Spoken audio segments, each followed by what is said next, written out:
Gun fan, what's up? It's the Gun Brother. Thanks for tuning in. So with the news that the inauguration was being moved inside, I figured I'd come down and show you kind of the scope of what's changed. And for those that have never been here or wish they were here or just kind of want to understand it, I know the reasons that they gave for the change. One of them being the weather. If you've ever been to an inauguration, it's been cold. One of the coldest I worked was Obama's, and I know it didn't get out of the 20s for that. It's not going to be out of the 20s tomorrow, so I don't know about changing it for weather. Everybody's speculation is obviously for security concerns, so you're moving it from an outside venue to an inside venue, which is much easier to secure. Capital One Arena holds like 25,000 people, I think. Nowhere near what the mall is going to be able to hold. So to move it indoors is crazy. Obviously, a lot of people are not going to get to attend it personally because the capacity is nowhere near what it would be if it was on the mall. So I'm going to give you some scale on how large the National Mall is. Obviously, for those that know me, nope, I'm not armed right now. This is, if the event was held here, this is one of the areas of DC that would be a gun-free zone. You can't be armed on the National Mall. So even if somebody had a concealed carry or something like that, this whole area would be a gun-free zone anyway. So, so that would be the deal with that.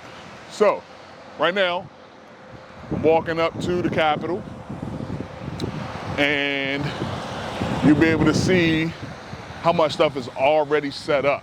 Let's take a look at that. So there's the Capitol. You can see all the bleachers, everything set up, and up on the steps is normally where the ceremony would take place. So you'd have people all here. I don't know how many people this part holds, but the point is, you'd also have the whole National Mall back this way. I'll go on the other side to give you a better view because the fencing is up and in the way, so it's hard to see. You see in the distance, that's the National Monument. And from here to all the way back there is how many people would be able to attend the event. And then they put large screen TVs on either side of the mall so that you could see it the further back that you were. All right, so right now I'm on the other side of the fence, and I want to show you, like I said, how big the National Mall actually is. If you've never been here, you have no idea how many people can fit on the mall, especially with one single point of entrance of everybody facing one way. We also use it for parades, big events, when we win championships and stuff like that. So National Mall is huge, and it really is a big deal to bring it to an indoor venue from this venue. So give you an idea of it. So I'm walking up to it now, so check it out.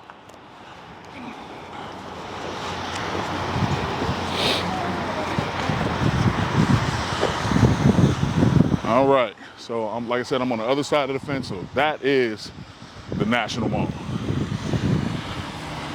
Okay, directly across from the Capitol, the street in between would be closed. As you see, it's fenced off, so you wouldn't have too many pedestrians or anything coming across.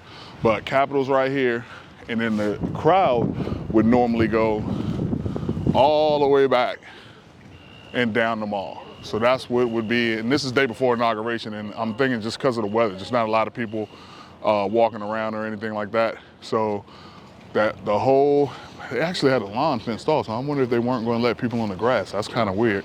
But anyway, yeah, so this is the mall, and this is where people would normally be for inauguration.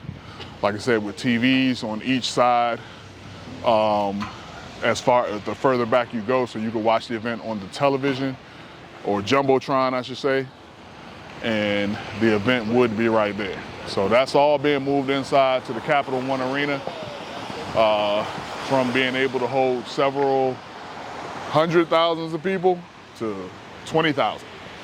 So what I can tell you from experience on the cold side, when we did Obama's inauguration, that's the coldest that I can think of.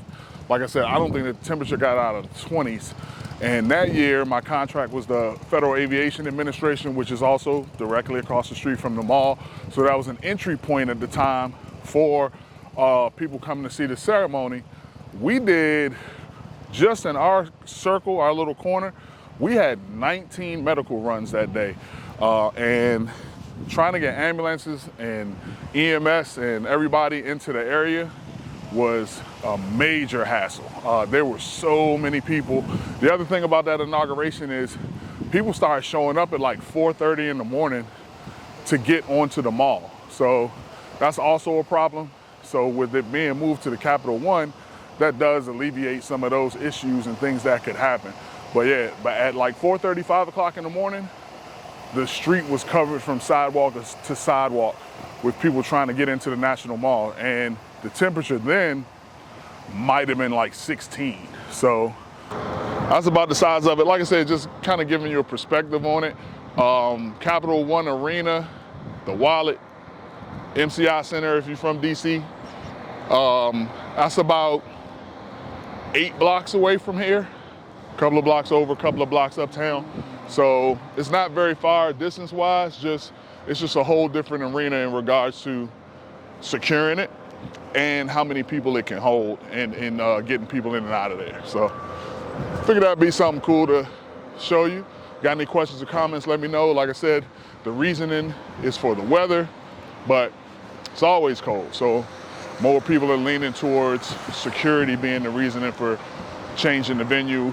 And it hadn't been changed, if I'm not mistaken, I think I read since 1985 is the last time it was moved indoors. So, and I don't know what the reason was for that, but we'll see. All right, so with that being said, Gun Brothers out. Thank you for tuning in. I will talk to you guys soon.